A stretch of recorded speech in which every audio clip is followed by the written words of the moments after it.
Boa noite.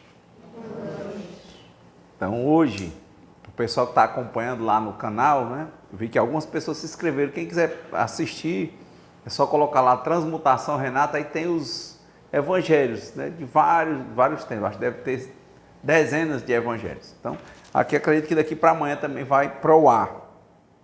E hoje é o capítulo 10, Bem-aventurados aqueles que são misericordiosos, e tem 3, né, que é, aliás, e tem 5, reconciliar-se com os adversários. Eu lendo aqui o Evangelho, vocês que são bem mais escolados do que eu, devem ter lembrado de algumas passagens.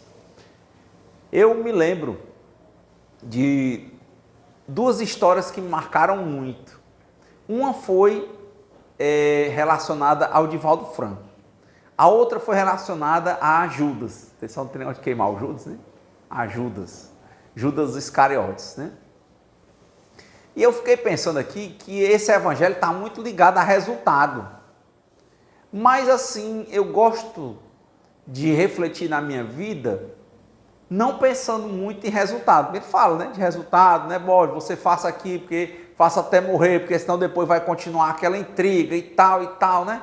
Eu não gosto muito desse tipo de reflexão para a minha prática de tentar dar sentido à minha vida, e o sentido da minha vida que eu entendo hoje é ser melhor do que eu mesmo a cada dia, sem ter a pretensão de ser melhor do que ninguém, né? Como dizia o Chico Xavier, dou aos outros o direito de serem como quiserem, mas eu tenho o dever de ser melhor do que eu mesmo a cada dia, sem querer ser melhor do que ninguém. Quando eu digo dessa prática, como eu sou um espírito imperfeito como vocês, ou seja, eu recebo muitas orientações para o que é bom e nem sempre eu consigo seguir. Por que eu não consigo seguir? Porque eu tenho muitos defeitos ainda de caráter. Por isso que eu necessito de uma reforma íntima. E eu preciso enxergar esses defeitos para que eu possa acolher esses defeitos e para que eles possam se transformar, né? Porque o que eu nego cresce. E o que eu reconheço, eu tendo a saber lidar, a começar a lidar. Então, como os pecados capitais, né? Inveja, cobiça, preguiça, ira, luxúria. É importante que eu olhe para isso. Quando eu digo eu, acho que eu posso ser um espelho, no sentido de não ser um exemplo, mas que você pode olhar para mim, um espírito imperfeito igual a você, e enxergar o que é que tem em você também, né? E aí, ver o que é o start, né? Na literatura, às vezes você vê uma coisa e mistura, né, os sentimentos, né? Uma espécie de uma sinestesia, uma mistura de sensações e sentimentos nas coisas. Então, basicamente, eu gosto de pensar nisso. Quando eu olho uma situação como essa, né, eu penso, poxa, melhor do que pensar, Renato, numa situação de fazer, porque vai receber algo em troca, por exemplo, fazer as pazes para evitar que continue aquele karma. Eu acho que o melhor centro de tudo é eu tentar ser bom, fazer o que é bom, fazer o que é certo. Porque se eu tentar compreender o que é certo e fazer o que é certo, essas coisas naturalmente vão se desmanchar. É como Salomão pediu, né? Ele pediu a Deus sabedoria. Aí disse, bom, quem tem... Deus disse, poxa, se você pediu sabedoria, os outros me pedem poder, mulheres, dinheiro, eu vou te dar tudo isso por acréscimo. Porque o mais importante é a sabedoria. É esse sentido da vida, não é? Por que eu estou começando com isso? Porque eu disse para vocês que eu me lembrei imediatamente de 2 histórias. E uma delas era do Divaldo Franco. Divaldo Franco, que com todas as dificuldades, eu tive a oportunidade de estar lá na Mansão do Caminho, tive a oportunidade de estar com ele aqui, uma época que ele veio fazer uma palestra no Maraponga Marte Moda, tive a oportunidade de ler a biografia do Divaldo, vi que ele teve muitos problemas a vida inteira com depressão, né? O Divaldo, antes de eu conhecer, o Divaldo, por exemplo, quando o Nilson, né, partiu, ele entrou mais uma vez num processo de depressão, ele explicava que era difícil para ele ficar sem trabalhar, o Divaldo no sentido de trabalho espírita, de trabalho espiritual, ele faz palestra todo dia, né? Ele dizia, olha, eu vou para qualquer canto, mas eu tenho que estar sempre trabalhando essa parte espiritual. Por quê? Porque ele reconhece as limitações dele e tenta fazer o melhor. E o Divaldo, na vida dele, conforme a biografia que eu li, ressalvado o engano aí nos dados, ele adotou mais de 650 pessoas. A Mansão do Caminho atende em torno de 4.500 pessoas por dia, não é lá? É um espaço imenso, você imagina aqui em Fortaleza como fosse assim uma Unifor da vida, né? É como se fosse um negócio daquele bem grande, com umas casinhas, depois tem algumas instituições dentro, tem um centro de parto, né? E como é que ele fazia para criar? Que ele era um servidor público, eram com doações, no primeiro centro espírita, antes de criar a Mansão do Caminho, tem até um vídeo que a gente fez sobre a Mansão do Caminho, e ele tinha essas mães solidárias, mulheres da comunidade de Pau da Lima, lá em Salvador, que ficavam com as crianças, e ele dava toda a atenção possível, eles chamavam ele de tio, e foi dando, né, eu tive a oportunidade lá de conversar no vídeo que eu fiz com uma das primeiras adotadas, né? Ela já era aposentada e trabalhava voluntário lá na Mansão do Caminho. Ela disse que todos se formaram, todos, como diz aqui no Ceará, né, deram para a gente, né, no sentido de realmente se tornaram cidadãos e cidadãs, né? E aí eu me lembro que essa jornada de um Divaldo com dificuldade, com que muitas vezes você até ri do modo que ele mostra as dificuldades ainda de evolução espiritual que ele tem, que a Joana de Anjos, de vez por outra, dá uma corrigida nele, como o Emmanuel dava uma corrigida no Chico Xavier. Um dia ele estava muito mal, e disse que vinha andando assim, sabe, faltando força, aí disse que quando ele encostou, passou por uma lata, aquela latona grande, que botavam óleo, que o pessoal usa às vezes para botar lixo, e ele encostou ali, quando ele viu, tinha uma criança dentro da lixeira. E a criança chorando, ele nem, sabe, ele já estava nessa vibe de adotar crianças, que ele até começou a adotar criança, porque o irmão, ele é de Feira de Santana, ele mora em Pau da Lima, em Salvador, na Mansão do Caminho. Aí lá em Feira de Santana, o irmão dele era delegado, e tinha um problema lá, um interiorzinho muito rústico, imagina o Divaldo é antigão, né? Então era mais rústico ainda. As prostitutas lá de Feira de Santana mantinham as relações, o movimento delas lá, e as crianças que elas tinham, enquanto elas estavam atendendo os clientes, né, as crianças ficavam embaixo das camas às vezes, entendeu? Então era um negócio muito difícil, eu ficava na rua e tal, não tinha o que deixar, e naquele tempo muito precária essa questão de prevenção a nível de anticoncepcionais, né?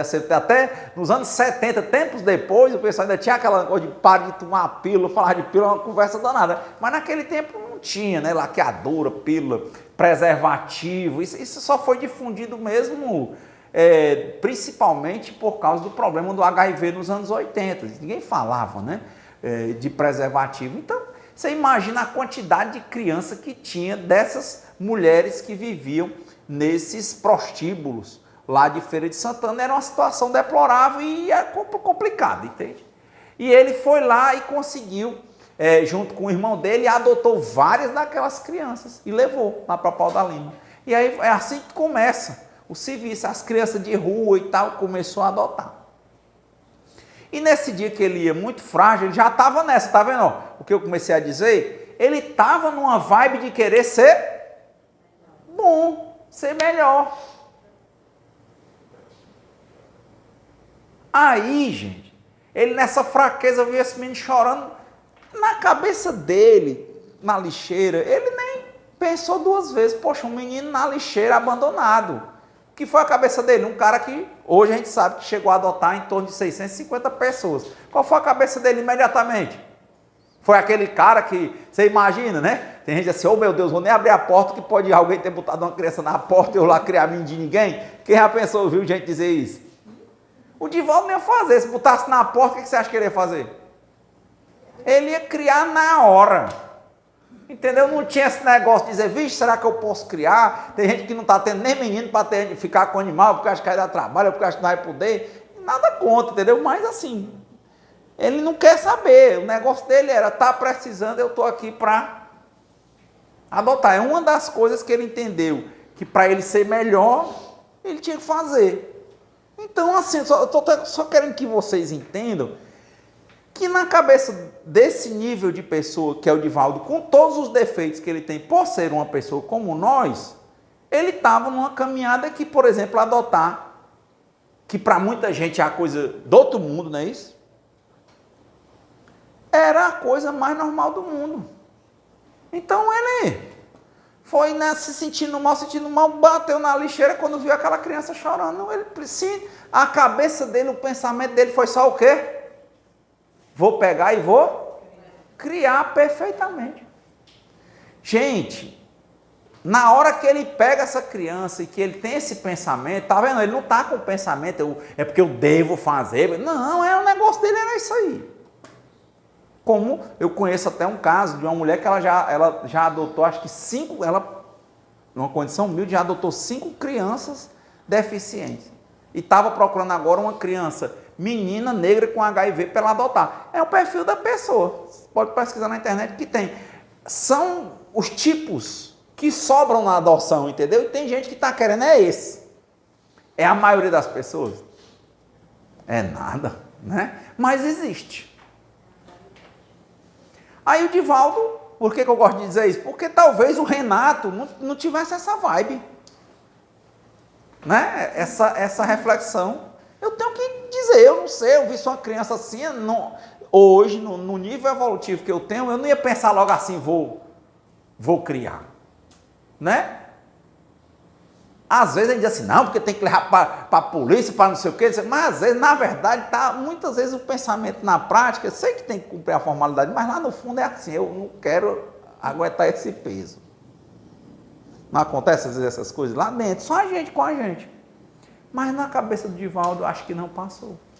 Viu a criança e disse, pronto, ou beleza, mais um filho, olha. E pegou.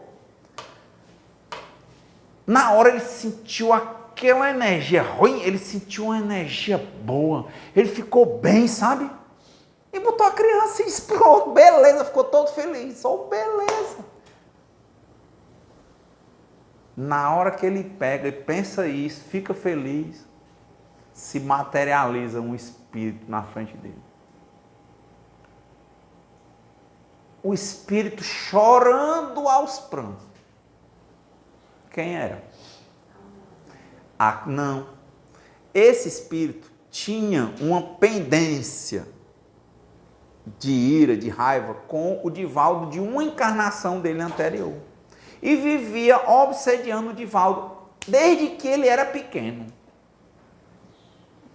Divaldo teve muitos problemas. Ele chegou ao espiritismo porque quando a irmã dele morreu, ele passou 6 meses sem andar, sabia? Ficou sem andar.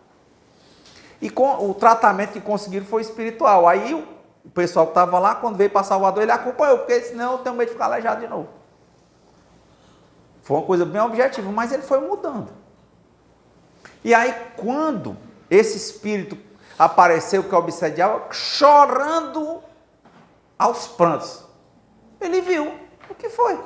Aí ele começou, se ajoelhou nos pés dele, pediu que o espírito, dizem, né? Os espíritos, eles sondam o que a gente está pensando, né? Quer dizer, ele sentiu a pureza de pensamento na cabeça do Divaldo, entendeu? O que ele ia fazer?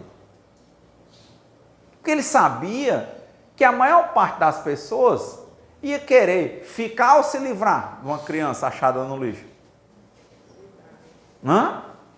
Se livrar. E ele não. Ele vinha pra cá, ô beleza, tal. Era uma criança deformada e doente. Olha, eu nem lembrava dessa parte. Era bem, tinha uma boca bem feia. Problema, né? Aí o espírito começa a chorar, era a mãe dele. Era a mãe do inimigo dele. Exato, olha aí, fantástico. Tá vendo como é ruim? Se eu estivesse medindo aqui uma hora dessa. Por isso que eu disse, ó, por isso que eu digo, vocês sabem mais do que eu. Mas é legal, né? Eu penso, ainda bem que não dá nem para mentir. Aí ela diz, ó, ele encontrou uma criança e o pensamento dele era tão puro que o espírito não tinha ódio dele, ele entendia ele tinha um rótulo nele como uma pessoa que não prestava, que era ruim, que fez um mal a ele, a família dele, a tudo. Mas aquele cara que ia pegar essa criança, que era a mãe dele, a pessoa que mais ele amou e que mais cuidou dele, que tudo, que nasceu numa encarnação de reparação. E aquele cara que ele estava naquela hora perseguindo, foi fazer a coisa que ele mais queria. Quem é o filho que ama a mãe? Um filho, principalmente que foi problema a vida inteira, e que a mãe, sabe, largava aquela história, tem 100 ovelhas, uma se perde, ele deixa 99, vai atrás da que se perdeu. Aí aquele ali se lembrar que era aquela mãe, e ele era aquele que tinha se desgarrado, e que ela nunca desistiu dele, e na hora que ela estava mais precisando, e que ele menos podia ajudar, chegar o cara e fazer tudo o que ele queria fazer e não podia. Né? Então, o que aconteceu na hora? Caiu de joelhos, pediu perdão ao Divaldo e se tornou, na mesma hora, ele se transformou de um inimigo obsessor em um amigo, ajudante, colaborador. Está vendo? Ó? Para além do que está dizendo no texto, de olha, faça. Não, faça o seguinte. É como a oração da serenidade, né? Me conceda, Senhor, a serenidade para aceitar o que eu não posso modificar. Tem muita coisa que a gente não pode modificar. Tem muita coisa que a gente não entende. Mas o que eu faço então? Né, para me livrar da seta que voa no meio-dia, né? Do inimigo na escuridão. Eu tento ser bom. E pronto. Faça certo que dá. Pronto. E continue. Pronto. Não precisou de DR. Ei, vamos aqui, vamos discutir o nosso relacionamento. Ei, vem cá, vamos para uma mesa espírita, porque o Renato vai te doutrinar ali, não sei o quê. Nada disso. Não precisou de nada disso. Precisou ele, um espírito em dívida, chamado Divaldo Pereira Franco, nesta encarnação, se tornar uma pessoa ou um espírito melhor. Pronto, acabou-se. Acabou-se. Pronto. Se errou, se puder reparar, repare. Se não puder reparar, se comprometa a quando puder o fazer. Enquanto não pode, ore. Não se condene pelo passado. Não serve de nada achar culpado. O que importa é achar a responsabilidade e assumir essa responsabilidade. Pronto. Seja responsável. E aí acaba a força de qualquer inimigo. E se ainda acontecer alguma coisa, é que é o menos que pode acontecer, porque Deus só dá a cada um fardo que ele pode carregar. E só dá porque ele precisa carregar, porque essa é uma encarnação de aprendizado. Para aprender alguma coisa. Não necessariamente precisa ter dor, mas a dor existe. Tinha um ditado cearense, né? Quem escuta conselho não leva pancada. Tem gente que aprende só ouvindo. E não só aprende, decora, pratica. Pronto. Se faz, dá resultado. Não precisa pensar se vai ter resultado. Precisa assumir a responsabilidade. Cada um de nós, conosco mesmos, com a vida, que nós estamos aqui para cumprir o nosso papel. Que nós vamos errar, muitas vezes. Mas que nós não vamos mais nos congratular no erro. Quando a gente errar, a gente vai tentar pedir desculpa e tentar reparar.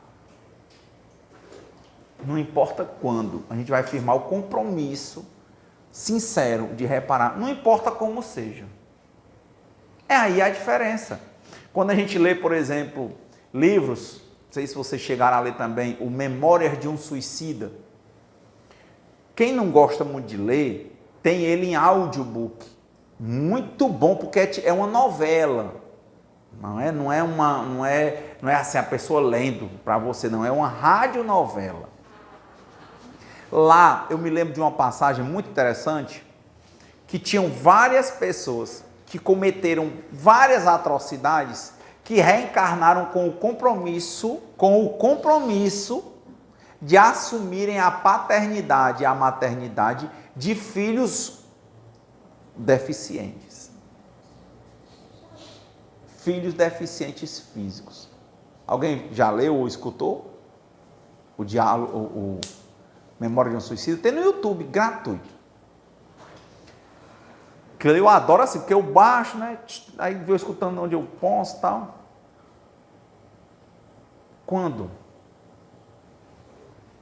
É tudo organizado, viu? No plano espiritual, dizem os espíritos.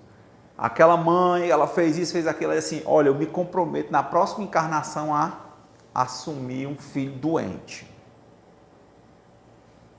No Vale dos Suicidas, depois do vale, né, tem essa colônia espiritual, como tipo assim fosse o nosso lar, porque são várias colônias, né? Nosso lar não é o céu, não, é uma colônia.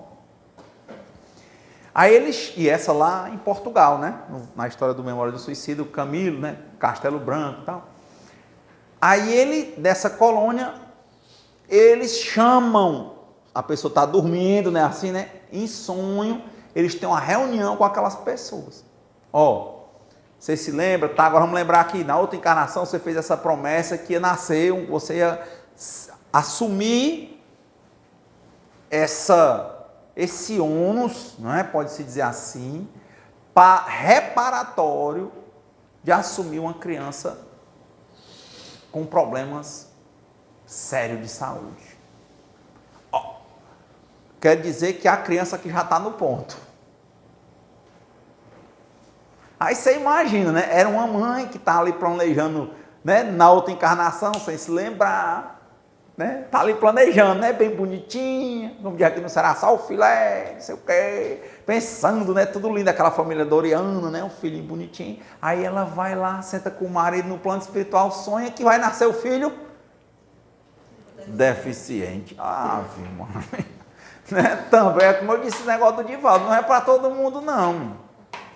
O que acontece? A maioria dos que prometeram de pé junto, que se comprometeram, que se apresentaram, se voluntariaram numa vida para outra para fazer isso, quando chega na hora da precisão, rapaz, eu sou bonita demais, cara, tu é doido? Vou acabar minha vida, vou lá, um filho assim, né, e sentandão, não. Vamos deixar para próximo.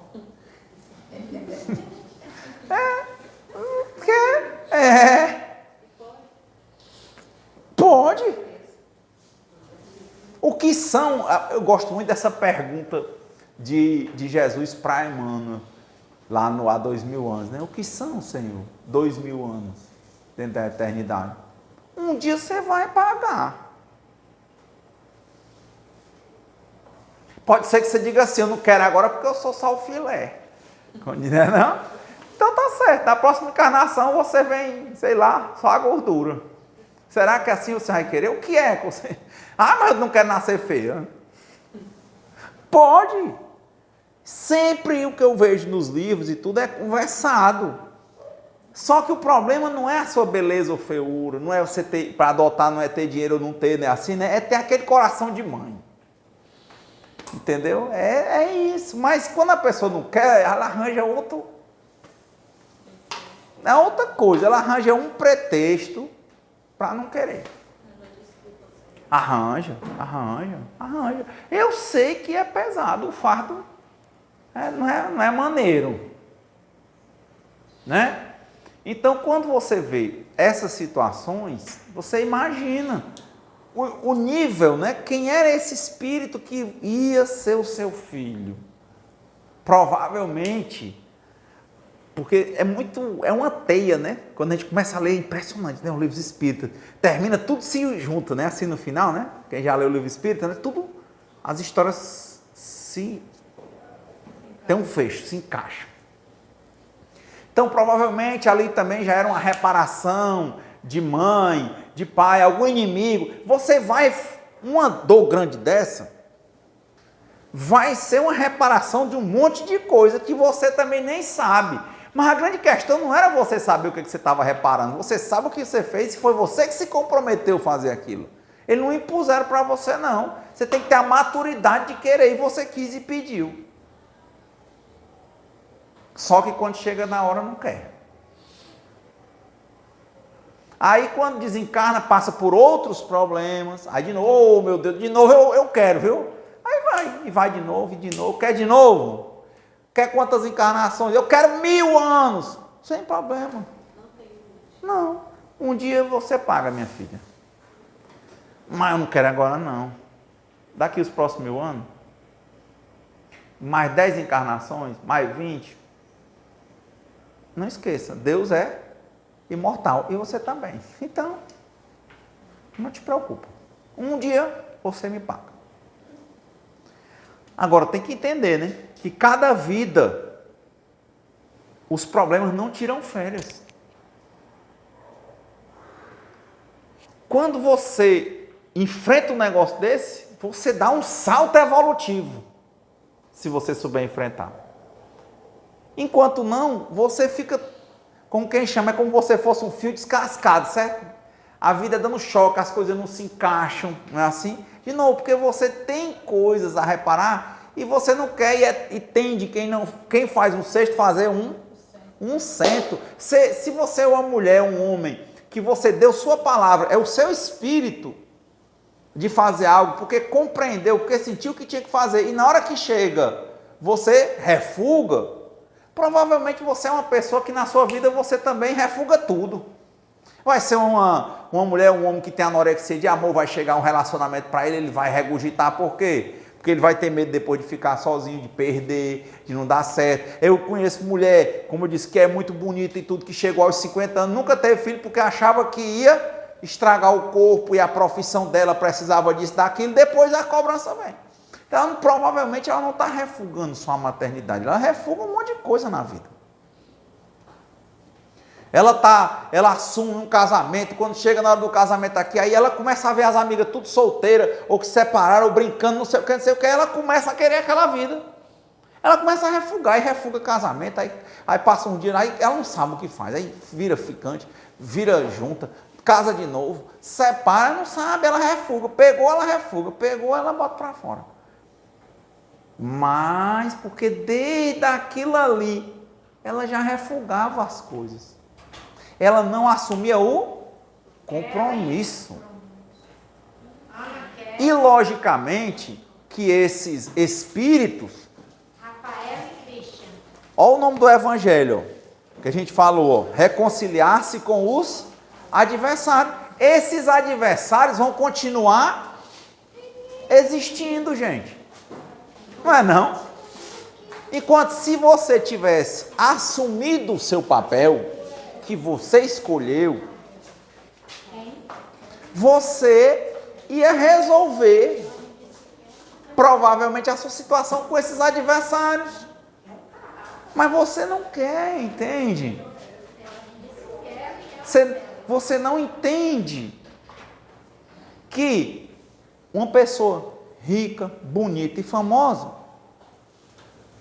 tem problema nas costas, tem problema de depressão, tem problemas tanto quanto uma pessoa que é pobre, não famosa e talvez não tenha um padrão de beleza especial.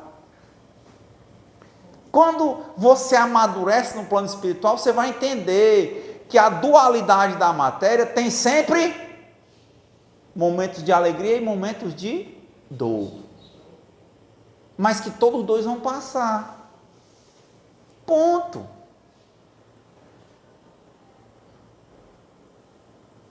Esse tipo de postura na vida é uma postura de firmeza, de compreensão do que é a vida e quem é você dentro da vida, num contexto que tem dor, velhice, doença e morte. Num contexto que quem abriu a porta vai ter que fechar. Né? Às vezes a gente tem uma imagem, um estereótipo, uma caricatura do que é a dor. É isso, né? Pensa que é feiura, pobreza, né? Falta de fama, doença. Só que se você se aproximar dessas pessoas, você vai saber que elas têm momentos alegres, felicidade, amor, e tem também as dificuldades. Não tem quem não tenha dificuldade. Tem? Não. Eu estava lendo um livro chamado As 5 Linguagens do Amor, há alguns anos, achei muito bom. Acho que é do Gary Chapman. Aí ele dizia assim, que ele fazia muita terapia com casais, e ele dizendo que na maior parte dos casais, nos anos que ele atuou clinicando, né? Um espaço, a maioria ele percebeu que em até 2 anos existia uma coisa chamada paixão. Né? A paixão, né, é meio patológico, meio a coisa do que não tem problema. É assim. Ele disse, mas por que não tem problema? É assim, ó, alguém manda, né? Assim na relação sempre tem alguém que mais manda e outro que mais obedece. Aí, aquele que manda, ele sempre manda, e a outra diz só amém. Ou vice-versa, né? Aquela que manda, o homem diz amém. Só que com em torno de 2 anos, pelos estudos que ele fez, alguém que só dizia sim, vez por outra começar a dizer um não. Aí aquele outro diz, está mudando, não gosta mais de mim. Eu disse, pronto, ali ele disse, esse é o marco de que a paixão acabou. Ele disse, é aí que o amor nasce ou que o relacionamento se acaba. Qual outro livro que disse? Suicida? Memórias de um Suicida. E o Chapman, né, não é um livro espírita, né? É um best-seller, mas muito bom. De um terapeuta americano, né, que trabalha com casais, crianças. Então ele disse isso. Então é dessa maneira. Então quem é que imagina ver um casal lindo? Quer dizer, quem assistiu o filme do Elvis? Lindo, né? A história, né, da Priscila Presley, não sei o que. Aí você vê o problema, vai lá. Quer dizer, o Elvis morreu mais novo que eu. Uma depressão profunda, bebida muito, droga para dormir, Michael Jackson, você não imagina, né? O Michael Jackson, para dormir, tinha que ter um médico aplicando uma anestesia dessa de cirurgia para uma pessoa, aplicava, o cara se desligar por tantas horas, depois voltava. Você não imagina. Mas rapaz, a casa dele não era tipo uma, não sei o que, land, né? Era um sonho. Mas não é, a vida não é isso. A vida não é isso, não adianta. Eu já tentei, eu já fiz tudo isso que você imaginar. Do que eu pude fazer, eu fiz. Eu percebi, não é. Não tem essa vida só de prazer. Tem? Tem não. Vocês conhecem? Não tem. Tudo tem um preço. Eu estava assistindo uns documentários, né? Eu estava muito querendo entender a cabeça das mulheres após os 30, 40 anos. Aí tinha uns documentários, né? Aí eu fui ver coisas de idosos, coisas não sei o que. Achei muito interessante, né? Porque uns teóricos, eu me lembro que o Zygmunt Bauman, ele falava disso, né? Dizendo que há um grande conflito. Lógico que eu acredito que seja mulher e homem, mas o documentário que eu estava assistindo era de mulher, certo? Só para não dizer o que era. Ele disse que há um conflito muito grande entre a segurança e a liberdade.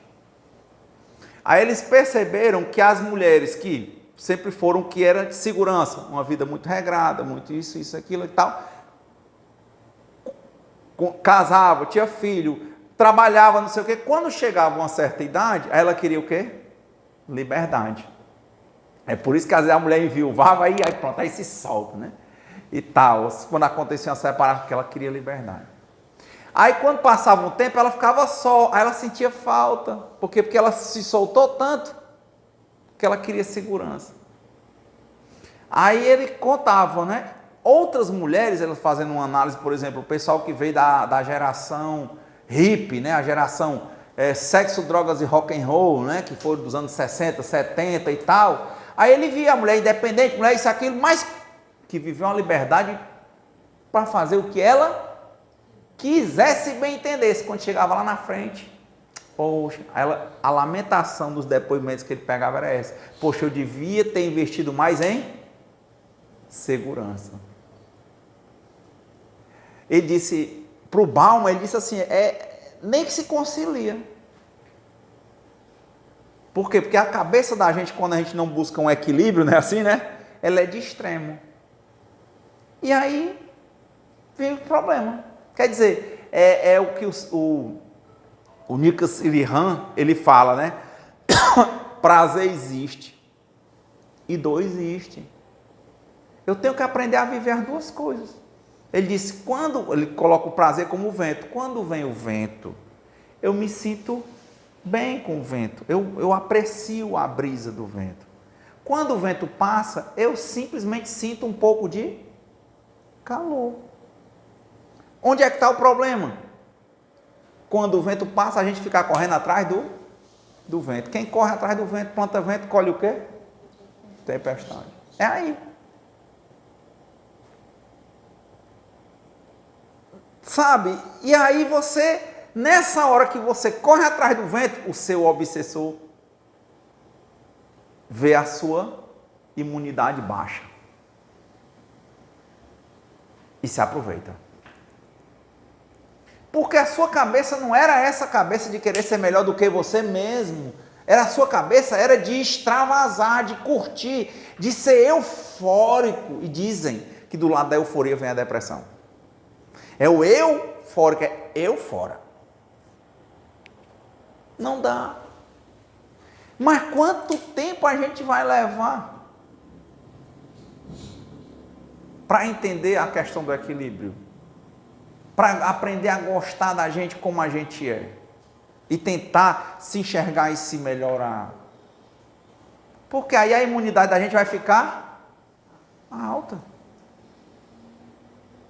E a nossa vida vai atrair e provavelmente fazer com que a opinião do obsessor mude. É o caso do Divaldo. Quando eu falei no começo de Jesus, é porque tem uma passagem, acho que, não vou lembrar agora o nome do livro, mas acho que é aquele do irmão X, acho que é o Boa Nova. Quando Jesus estava na cruz, perto de fazer a passagem, os anjos, diz que o céu se abriu, e os anjos do céu desceram, sabe? Jesus olhou vieram em favor de Jesus. Quando o céu se abriu e eles vieram em favor de Jesus, Jesus olhou para eles e disse, e Judas? Naquela hora Judas ia cometer o suicídio, né? Arrependido do que ele fez. Ele disse, e Judas? Ele disse, corram lá que ele está para fazer uma besteira. Olha a postura de Jesus. Ele pensou imediatamente nele ou no outro. Quando ele pensou logo, foi para ele não fazer uma besteira. Só que quando eles chegaram, não deu tempo, porque eles vieram, foi para ele. Quem leu Paulo e Estevão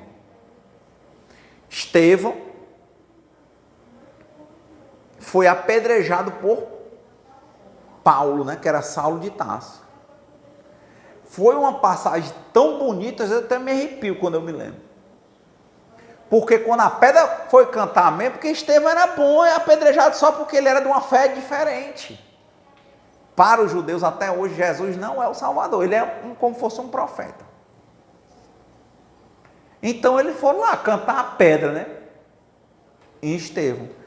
Quando dizem que Estevão tinha um nível tão elevado que o próprio Jesus Cristo desceu para receber Estevão. Eu me lembro duas passagens bonitas. Quem leu, por exemplo, também o livro Há 2000 anos, quando Lívia, né, que passou 10 anos de sofrimento, ignorada pelo marido, achando que ele tinha traído ela, e ela nunca traiu, nem pensou nisso.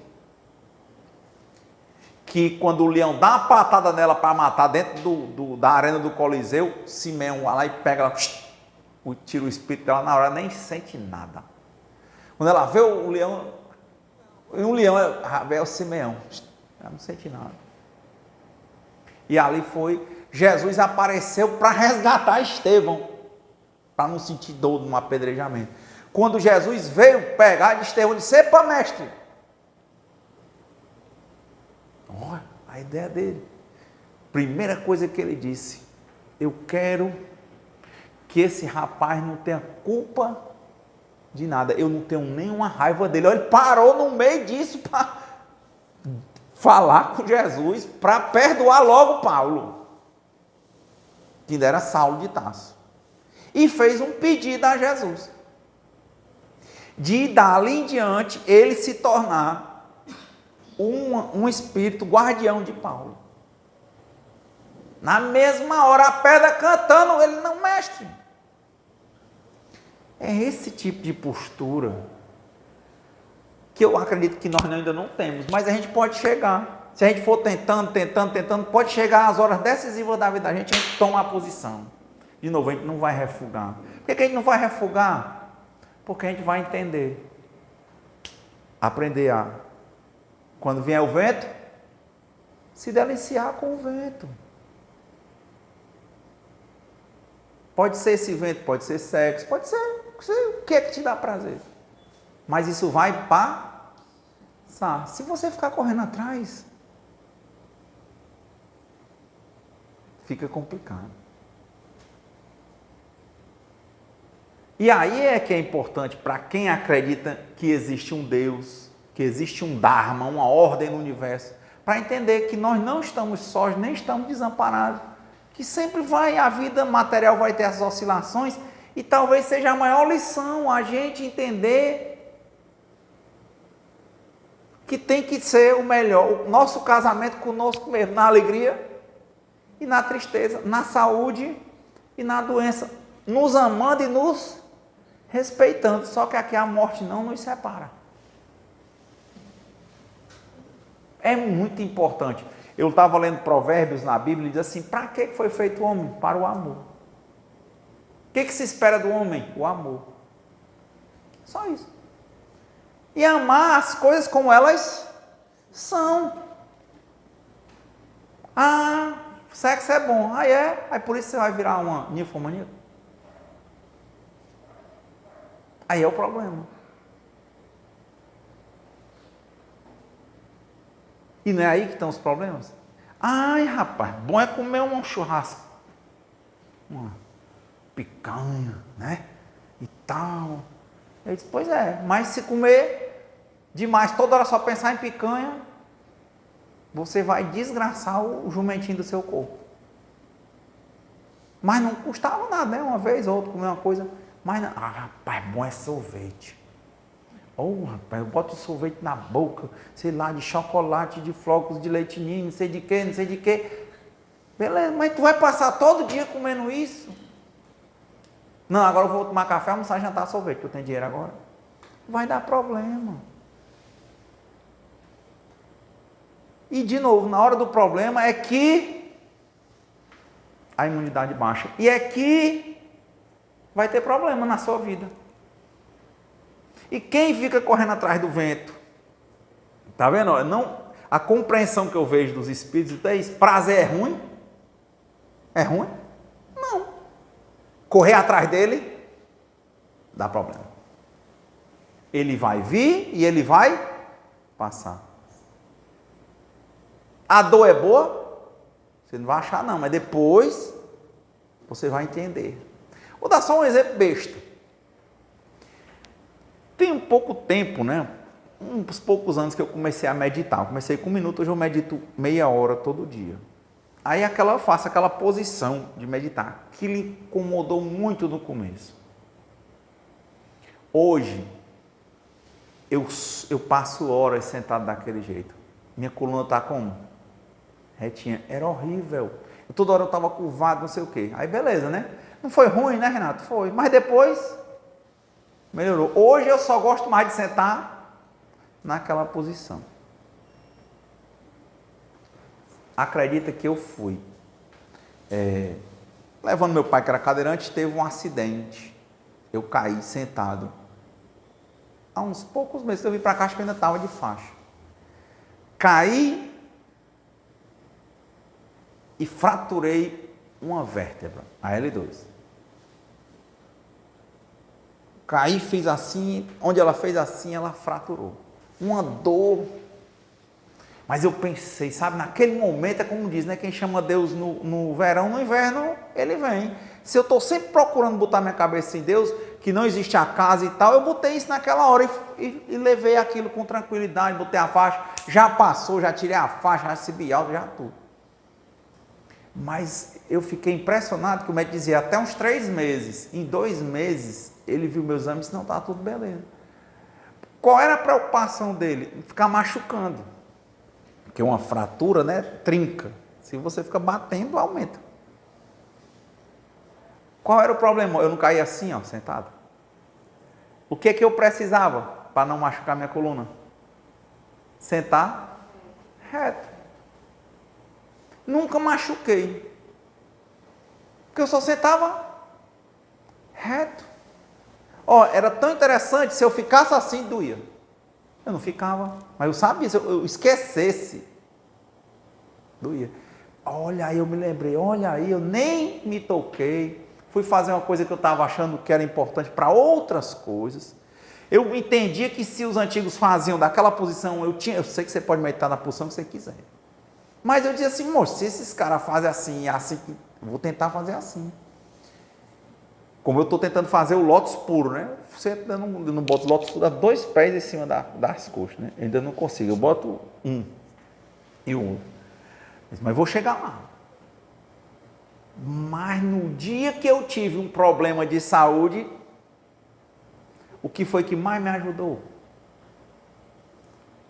O período que eu insisti na dor, na dificuldade de me acostumar naquela posição, ó. Foi ótimo. Tá vendo? A dor, ela é necessária.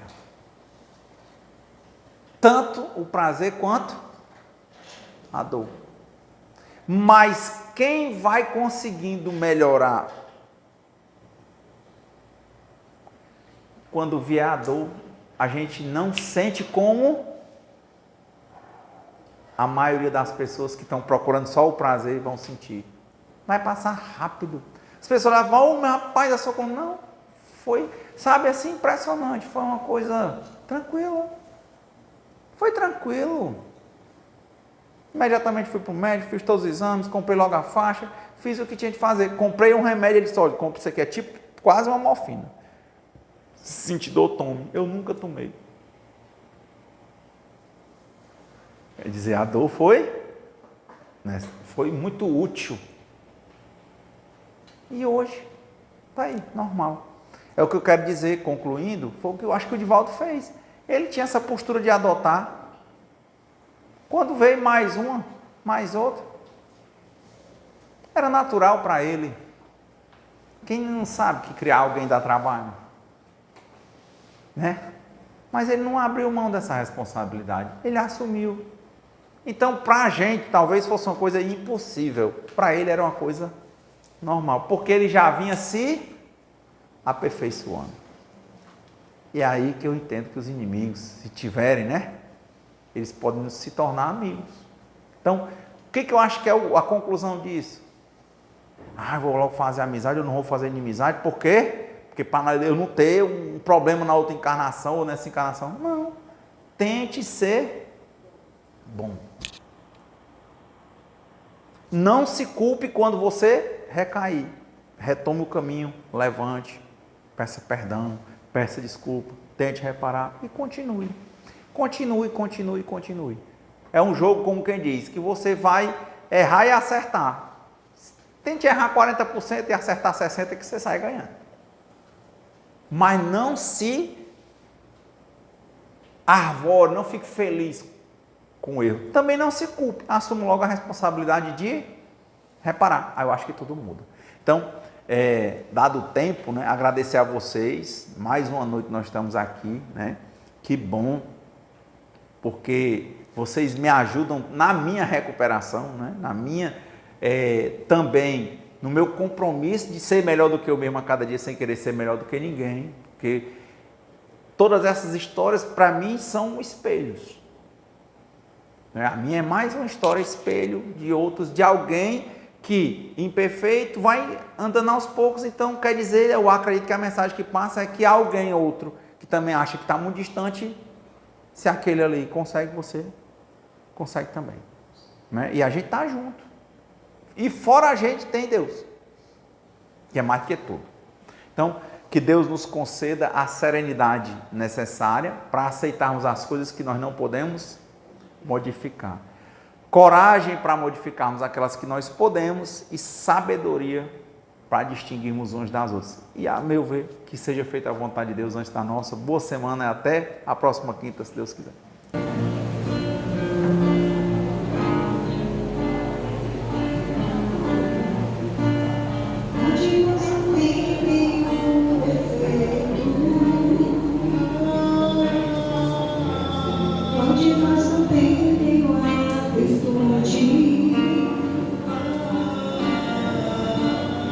Precisamos só achar um jeito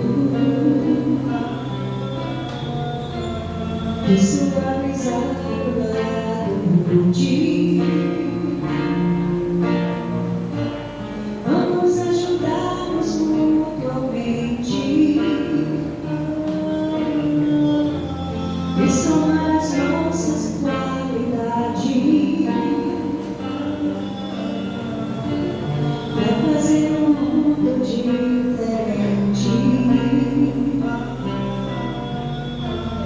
e tirar a força da maldade. Um dia todos nós seremos anjos. Vamos trabalhar e acreditar.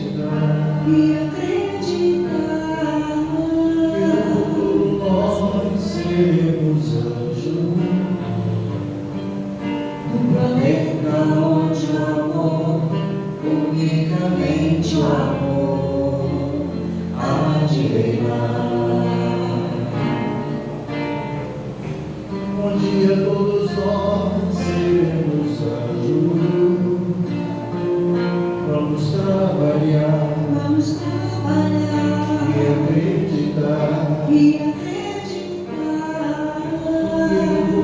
Nós seremos anjos no planeta onde o amor, unicamente o amor, há de reinar. E assim será. A felicidade só começa quando cessam as desigualdades, quando todos compartilham o sonho, não usa para a liberdade. O estimador, sede perfeito, e nos ensinou esta lição,